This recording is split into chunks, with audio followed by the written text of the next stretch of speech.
Hello mga katrupa! Andito ako sa tapat ng bahay namin.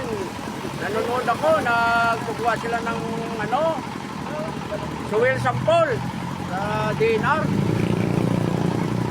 Papatayuan ng lugar namin ng solar farm.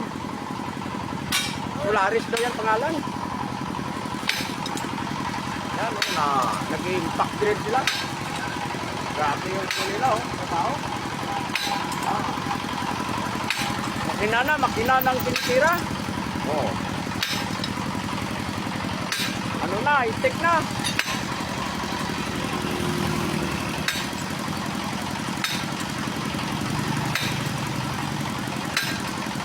Dati, ano lang yan eh. Pala-pala. Ngayon, ano yung high-tech na yung mundo. Yun na, mag-in.